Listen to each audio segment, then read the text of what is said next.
Hello, this is a video lesson on part 16G on the late effects of radiation on humans. Let's review the effects of radiation. The first one is stochastic effects. They're caused by low doses or a long period of time. They result from cells that survive an initial radiation and retain a memory of the event.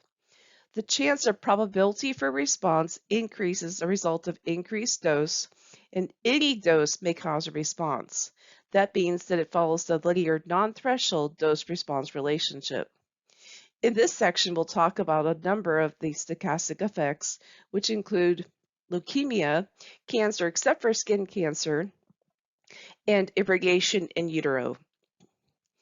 Deterministic effects are caused by high doses over a short period of time.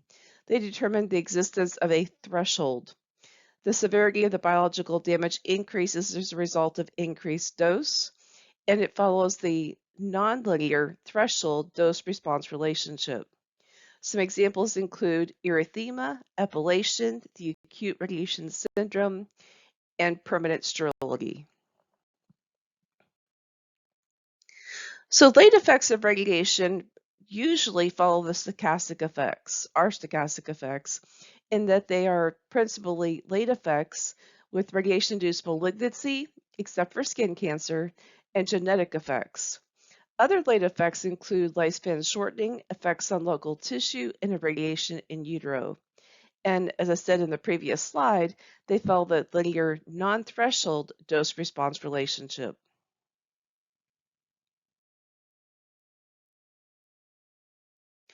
So as far as radiation protection guidelines are concerned, they're based upon stochastic effects, which is the linear non-threshold dose-response relationship. Personnel and patient radiation dose is delivered in a random fashion. Epidemiologic studies of people exposed to radiation are difficult to discern because the dose is not usually known, but presumed to be low, and the frequency of response is very low. So it makes it difficult to study the late effects of radiation.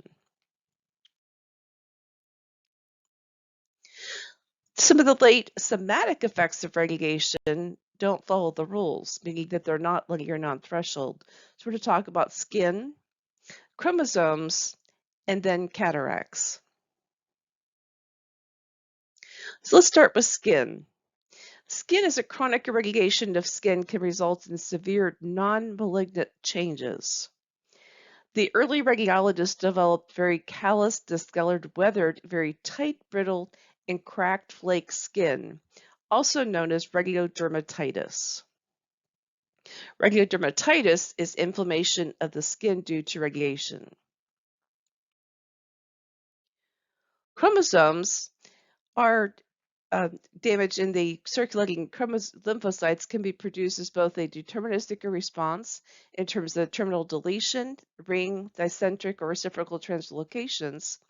And as far as a stochastic effect, it can be manifested as leukemia. Low doses can produce chromosome abnormalities that may not appear for many years after exposure. And damage occurs to the lymphocytic stem cells. So let's now talk about cataracts. Radiation-induced cataracts occur in the posterior pole of the lens. The studies on the cyclotron physicists led to conclusions about cataracts, as far as radiation-induced cataracts. So radiosensitivity of the lens of the eye is age-dependent. As age increases, the radiation effect becomes greater and the latent period becomes shorter. Latent periods vary from 5 to 30 years, have been observed in humans, and the average latent period is approximately 15 years. High LET radiation, such as neutron and proton radiation, has a high RBE for production of cataracts, and that's exactly what was being used, was high LET radiation. So cataracts have threshold doses. They follow the nonlinear threshold dose-response relationship. 2 gray is the approximate threshold dose for cataracts following an acute exposure, and 10 gray is the approximate threshold dose for cataracts following a fractionated exposure. So as far as radiation workers, we are in good shape because we don't receive anywhere close to those threshold doses, and we don't receive high LET radiation. So occupational exposures to the lens of the eye are too low to require protective lens shields for radiologic technologists. The consideration in CT is that lens dose can be 50 milligray. The protective lens shields are not usually required, and it's common to modify the exam to reduce the dose to the lens of the eyes. Another late effect of radiation is lifespan shortening. It involves premature aging and death. Experiments with acute and chronic irradiation of animals resulted in them dying young. And the dose-response relationship is linear non-threshold. At worst, humans can expect a reduced lifespan of approximately 10 days for every 10 milligray. And as you can see, it follows the linear non-threshold dose-response relationship. So there's a number of different items that we have risk of lifespan shortening as a consequence of occupation, disease, or various other conditions. And if we look at the radiation worker, our expected days of life lost is 12, if comparatively speaking, of being male versus female, which is much considerably higher. So lifespan shortening has not been observed in technologists, patients, ABOM survivors, or other groups except for early radiologists. In the 1930s, radiologists died approximately 5 years younger than the general population. By 1965, that difference shrunk to zero due to improved radiation protection measures. Now let's talk about risk estimates. Relative risk is referred to as observed cases divided by expected cases. If you have a relative risk of 1, that indicates there's no risk at all. A relative risk of 1.5 indicates that the frequency of a late response is 50% higher in the irradiated population than in the non-irradiated population. The relative risk for radiation-induced stochastic effects of particular importance observed in human populations is in the range of 1 to 2. And radiation or p-hormesis shows that there's been a relative risk of less than 1. Excess risk is where you have observed cases minus expected cases. So if the leukemia incidence in an irradiated population group exceeds what is expected, then the difference between the observed cases and the expected cases would be excess risk. An attributable risk is the units of cases divided by the expected cases divided by the dose. The risk of death from the radiation-induced malignant disease is 5 cases per 100 persons per sievert. And looking at the risk estimates, the response of the number of cases per million people per year, we're looking at the linear non-threshold dose-response relationship for all cancers except for skin. Approximately 20% of all deaths are caused by cancer. Therefore, any radiation-induced cancers are obscured. But cancer is the most important late somatic effect caused by exposure to ionizing radiation. The types of cancer studied have been leukemia, thyroid cancer, bone cancer, breast cancer, lung cancer, liver cancer, and skin cancer. Skin cancer has an exception that it does not follow the same dose-response relationship as the others. The others follow the linear non-threshold dose-response relationship, and that's rather clear that response relationship is what is found. Skin cancer follows the nonlinear threshold dose-response relationship and usually begins with regular dermatitis. So leukemia has the dose-response relationship, of course, is linear non-threshold. Its latent period is 4 to 7 years, and the at-risk period is 20 years. Skin cancer usually begins with the development of regular dermatitis. Its dose-response relationship is nonlinear threshold, and the latent period is 5 to 10 years. For radiation in utero, there is concerns for 2 types of exposures, and that's the radiation worker as well as the patient. So we have pregnant radiographers, and then we have pregnant patients. The dose-response relationship is linear non-threshold. For the effects of radiation in utero in the first 2 weeks is prenatal death. and that's also referred to as spontaneous abortion. It's observed or has been observed in radiotherapy patients, but only after very high doses, and the response is rare in animal experiments. The first 2 weeks of pregnancy may be of least concern because the response is all or nothing.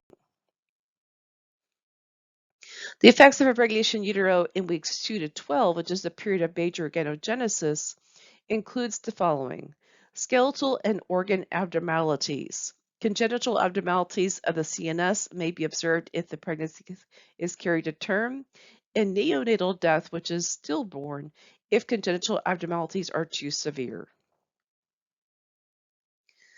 The most radiation-sensitive period is the first trimester.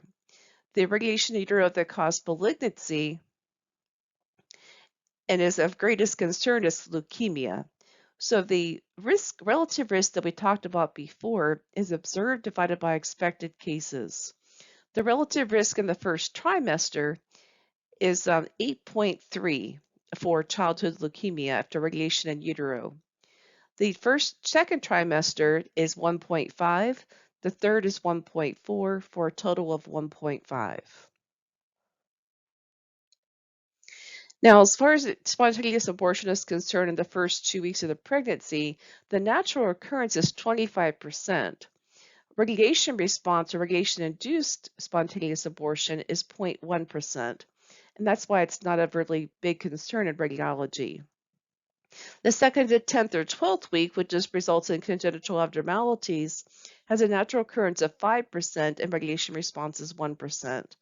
So as you see, as we're going through here, the responses for radiation responses are much lower than those that are of natural occurrences. Including genetic mutations, which is 0 to 9 months. Genetic mutations, the natural occurrence is 10%, and we've not seen any in humans yet for radiation responses. Another factor is that radioiodine should be administered during pregnancy only in trace doses and before the 10th week of the gestational period. And that's because the thyroid gland doesn't develop until the 10th week of the pregnancy. Genetic effects include doubling dose. So that's a dose of radiation that produces twice the frequency of genetic mutations as would have been observed without the radiation. So doubling dose of humans is 0.5 to 2.5 gray. There were experiments that were conducted on genetic effects, and additional conclusions regarding genetics were found. And first of all, the radiation-induced mutations are usually harmful. Secondly, any dose of radiation, however small, to a germ cell results in some genetic risk, and that means that we're going to have a non-threshold relationship. The frequency of radiation-induced mutations is directly proportional, which means we're going to have the linear response. So therefore, between these two items, we have the linear non-threshold dose-response relationship. The effect depends upon radiation protraction and fractionation. For most pre-reproductive life, the woman is less sensitive than the male to the genetic effects of radiation. Most radiation-induced mutations are recessive. And finally, the frequency of radiation-induced mutations is extremely low. This concludes our video lesson, and have a great day.